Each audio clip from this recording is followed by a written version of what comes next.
Hello friends, ഏവർക്കും പുതിയൊരു വീഡിയോയിലേക്ക് നമസ്കാരം. ഇന്ന് ഞാൻ വന്നിരിക്കുന്നത് ആടുജീവിതം എന്ന ചിത്രത്തിൻ്റെ ഒഫീഷ്യൽ OTT റിലീസ് അപ്ഡേഷനുമായിട്ടാണ്.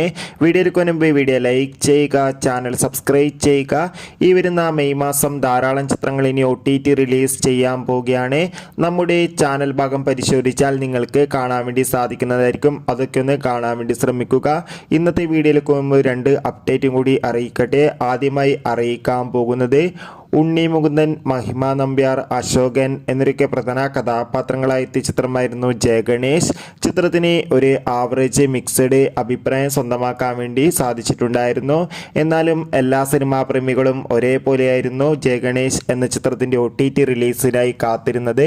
ചിത്രം ഈ വരുന്ന മെയ് 24-ാം തീയതി Manorama Max, Amazon prime videos തുടങ്ങിയ OTT പ്ലാറ്റ്ഫോമിലൂടെ OTT റിലീസ് ചെയ്യുമെന്ന് കൺഫേം ആക്കിയിട്ടുണ്ട്. എന്തായാലും കാത്തിരിക്കാം ചിത്രത്തിൻ്റെ OTT റിലീസിനായി.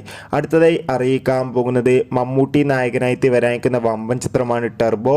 എല്ലാ സിനിമാ പ്രേമികളും ഒരേപോലെയാണ് ഈ ചിത്രത്തിൻ്റെ ഓരോ അപ്ഡേഷനും അറിയാൻ വേണ്ടി കാത്തിരുന്നത്. ചിത്രം നാളെ മെയ് 23-ാം തീയതി തിയേറ്ററുകളിലെത്തും. ചിത്രത്തിൻ്റെ ടിക്കറ്റ് ബുക്കിംഗ് ഒക്കെ അതിഗംഭീരമായി തന്നെയാണ് നടക്കുന്നത്. കാത്തിരിക്കാം ചിത്രത്തിൻ്റെ കൂടുതൽ അപ്ഡേറ്റിനായി. അടുത്തതായി അറിയിക്കാൻ പോകുന്നത് ആടുജീവിതം എന്ന ചിത്രത്തിൻ്റെ ഏറ്റവും പുതിയ OTT അപ്ഡേഷനാണ്. പൃഥ്വിരാജ്, അമല പോൾ എന്നൊക്കെ പ്രധാന കഥാപാത്രങ്ങളായ ചിത്രമായിരുന്നു ആടുജീവിതം. ചിത്രത്തിന് ഒരു മികച്ച വിജയം തന്നെ സ്വന്തമാക്കാൻ വേണ്ടി സാധിച്ചിട്ടുണ്ടായിരുന്നു. അതുകൊണ്ട് തന്നെ എല്ലാ സിനിമാ പ്രേമികളും ഒരേപോലെയായിരുന്നു ആടുജീവിതം എന്ന ചിത്രത്തിൻ്റെ OTT സാറ്റലൈറ്റ് അപ്ഡേഷൻ അറിയാൻ വേണ്ടി കാത്തിരിക്കുന്നത്. ചിത്രത്തിൻ്റെ സാറ്റലൈറ്റ് അവകാശങ്ങൾ ഏഷ്യാനെറ്റും OTT അവകാശങ്ങൾ ഡിസ്നി പ്ലസ് ഹോട്ട്സ്റ്റാർ എന്ന OTT പ്ലാറ്റ്ഫോമും സ്വന്തമാക്കിയെന്ന് കൺഫേം ആക്കിയിട്ടുണ്ട്. ഇപ്പോൾ കിട്ടുന്ന അപ്ഡേറ്റുകൾ പ്രകാരം ചിത്രം മെയ് 26-ാം തീയതി ഡിസ്നി പ്ലസ് ഹോട്ട്സ്റ്റാറിലൂടെ OTT റിലീസ് ചെയ്യുമെന്നാണ് അറിയാൻ വേണ്ടി സാധിച്ചിട്ടുള്ളത്. എന്തായാലും ഒഫീഷ്യൽ OTT റിലീസ് അപ്ഡേഷനായി നമുക്ക് കാത്തിരിക്കാം.